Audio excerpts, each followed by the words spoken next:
Good evening. I'm Bernie Quigley, and we'd like to open the evening by welcoming our invited guests. The Mayor and the Mayoress of the Wirral, His Grace the Duke of Westminster, invited guests, and pupils and students of the Wirral. The Environmental Challenge project was launched in September 1990 and was designed to last one academic year.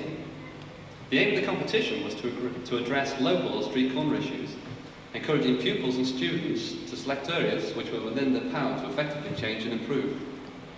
The projects had to contain two elements: young people's imagination and enthusiasm, and a process where issues were researched or studied, suggestions or recommendations made, and these in turn put into practice.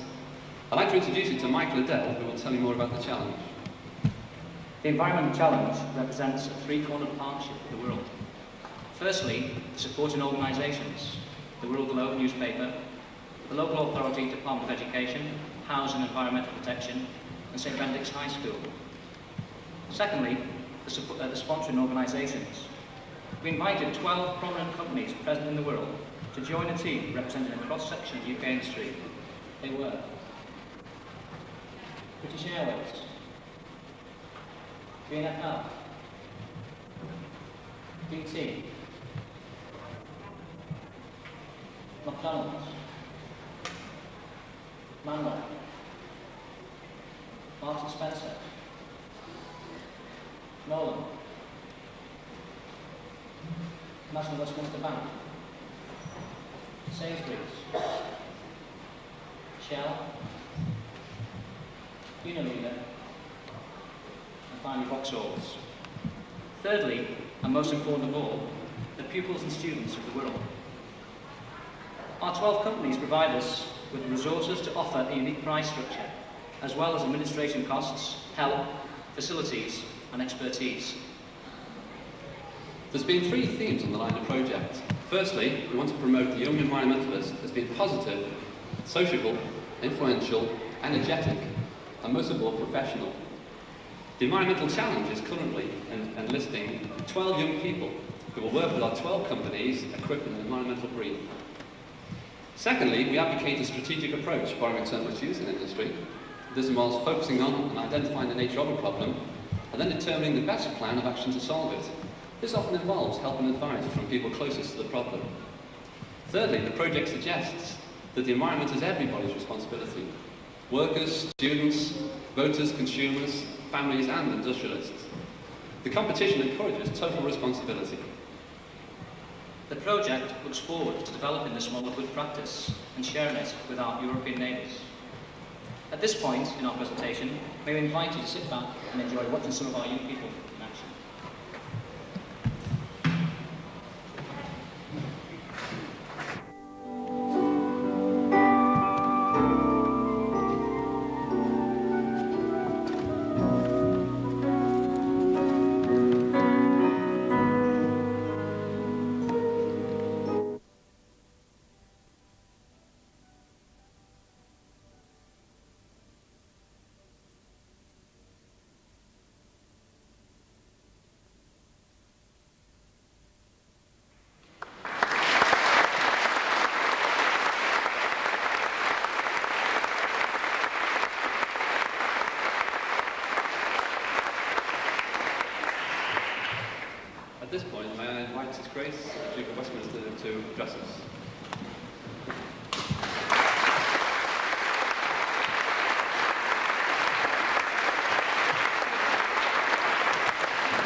and gentlemen, after that video, I feel as if I'm rather an imposter standing here to say a few words to you. However, I have been asked to embark on a Duke's One stocking trade, namely of saying a few words on any and every occasion.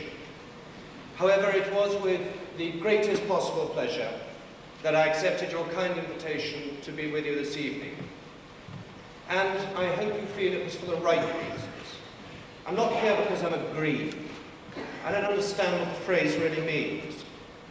I'm not here to be patronizing and to say to those, well done and very well done and could do better.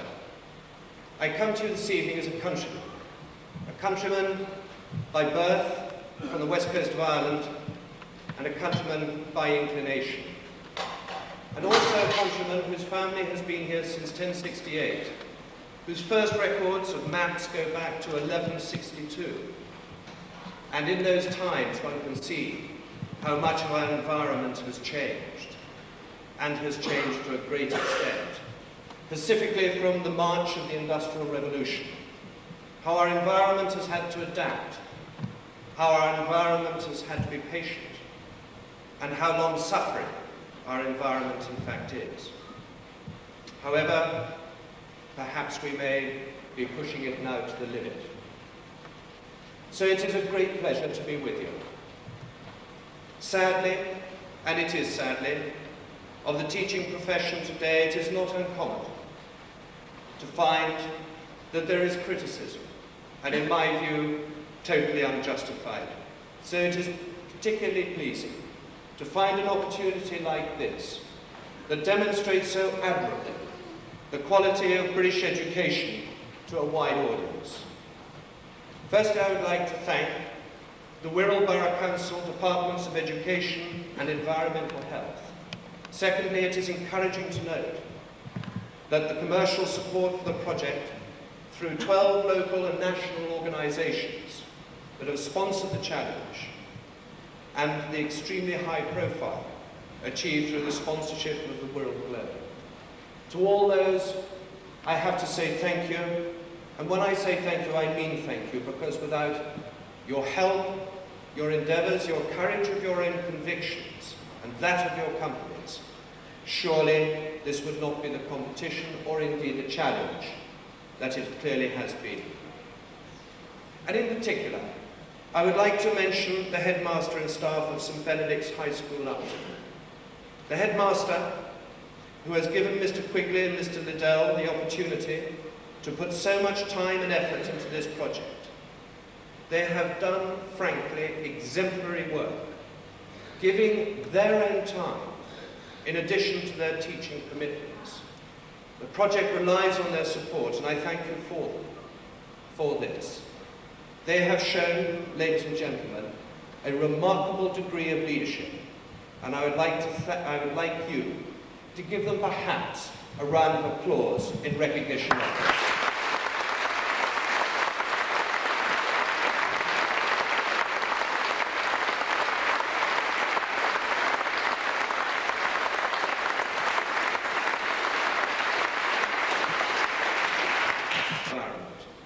So much is said about the environment, and it is used in the public sense, it is sometimes abused for people's own ends. But these young people have raised the awareness, and on the steps in the town hall here this evening, I met a pupil who had done, in fact, a questionnaire. She had been out into our own local community and had asked those in her own local community what their perception of the environment was. And most of their answers, as far as I can understand, was that they knew what the environment was. They knew they had heard of the environment. They knew that it was something that they lived in. But they had no perception of the environment really around them. And by those pupils asking those questions, it raised their awareness. And I'm sure that there are parents in this audience who have their children coming home like I do, who give me the most frightful rocket if I drop something on the lawn, or if I drop something in the road. The message, I think, finally, ladies and gentlemen, is getting through. Many of the projects have been instigated by pupils and having had the opportunity to look for a few moments at the back, they are peppered with the hallmarks of young people's enthusiasm and ingenuity. Throughout, pupils and students have sought help and advice from adults as teachers, parents, industrialists, and other sources of expertise. One feature has been the capacity of young people not only to plan, but to work under their own volition. The work of Wirral schools and colleges have been noted by many senior national institutions, as well as in Brussels by members of the European Commission and Parliament. People must appreciate that pupils and students make up a valuable task force, and we must avoid underrating their contribution and potential to facilitate change. We must afford them responsibility and provide them with direction. It is important that resources are made available to allow children to take a leading role in this vital field. And ladies and gentlemen, perhaps I could finish as I started. Never let us forget that nature is patient. Nature is very adaptable. And nature has a will to change, as we are, you and I, as human beings, are part of nature, for we are. We happen at the moment, as in our industrialized world, to control much of nature's fortunes. We have an immense responsibility in front of us, not only ourselves, but also our future generations have immense responsibility in order to manage nature, not only sensitively, but correctly. Otherwise, frankly, what are we going to leave for our children and grandchildren? This is why I'm here. I am not, as I said, here to be patronizing. I'm here because I want to be here. And I want to say congratulations to those individuals who have been involved in this scheme. But particularly, I want to say congratulations to the pupils who have carried out these multitude of different tasks. I hope you've enjoyed it. I know that the weather was good for the bulk of you. And I hope, as I am confident, that you will carry on into your latter lives, bearing in mind that the planet that we live on is the most precious resource that we have. Thank you very much.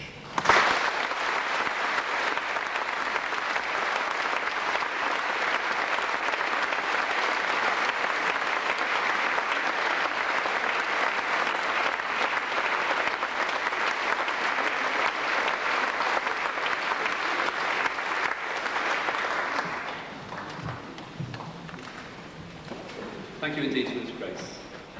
We come to really the fulcrum of the evening, where we start presenting the prizes to the winning pupils and students.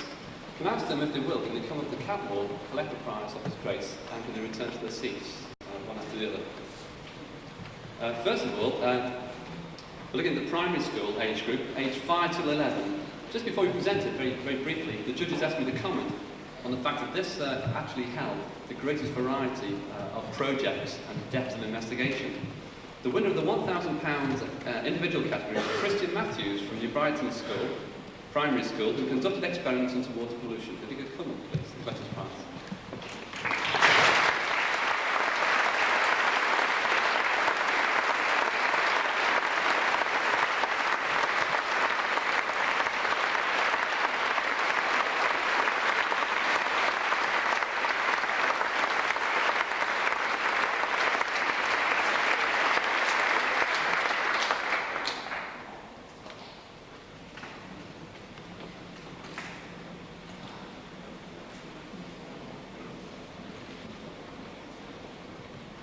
The judges felt that the £2,000 group prize, it was impossible to split two schools, so what they've done is they shared it. The first one being Greenleaf Primary Schools for the work with coastal dunes. A representative could come up, please.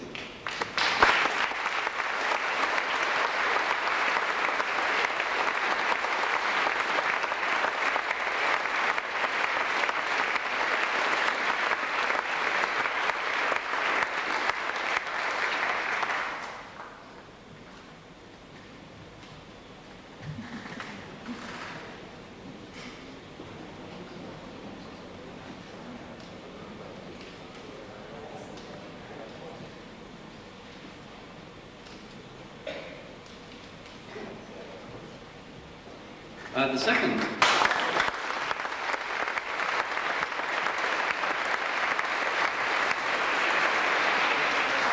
second part of the prize goes to Egremont Primary School for the work on a project studying man's impact on the Mersey estuary.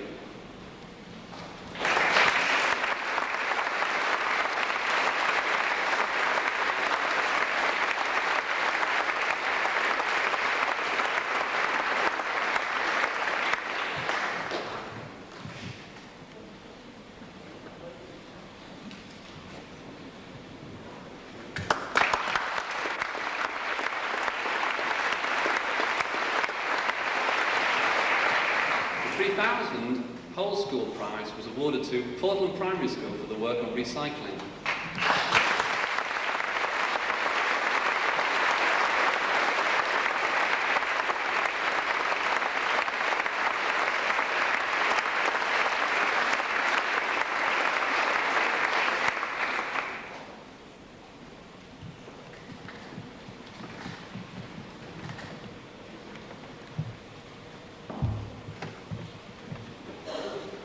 And the winner of the £1,000 individual category was Amy Williamson from Weatherhead, who conducted a social science report investigating attitudes towards environmental issues.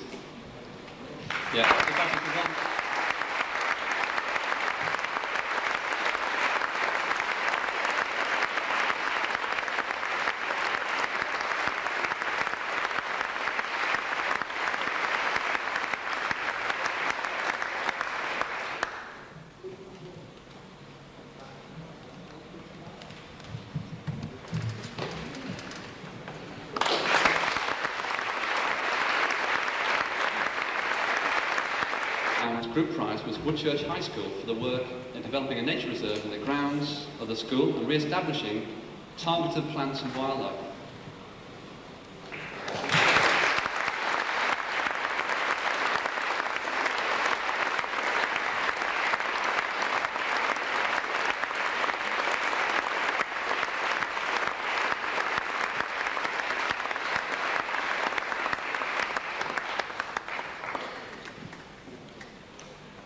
Birkenhead High School for Girls, who looked at the design and development of wildlife habitats in the world.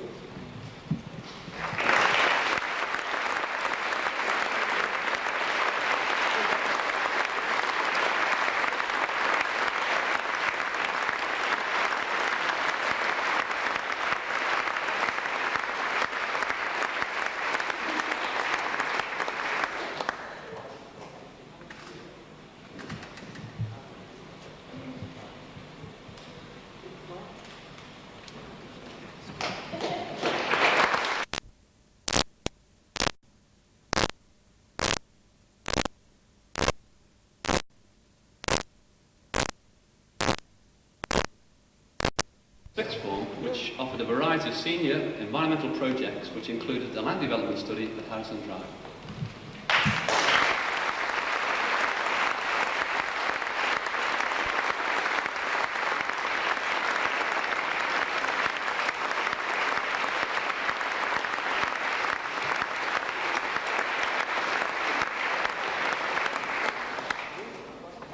The first thanks for all the support being given, and let's go to Dave Williams, the Associate Editor of the World Globe.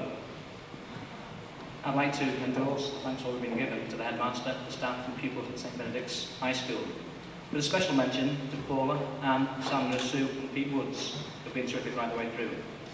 All the participating schools and colleges, the host and support organisations, the Department of Housing and Environmental Protection, especially Dave Kennedy, Alan Stennard and Keith Warbrick, Department of Education, Anne McCracken, Rob Green and Giles Wadsworth, and the BT stage crew, Sean Kennedy and Anne McPhee for flights to Brussels, London, Uganda, anywhere we want to go basically, and back, yes, do that as well, and I suppose especially to our wives and families who have been supported right the way through a very busy year. This final section will include some of the more unusual entries over the year.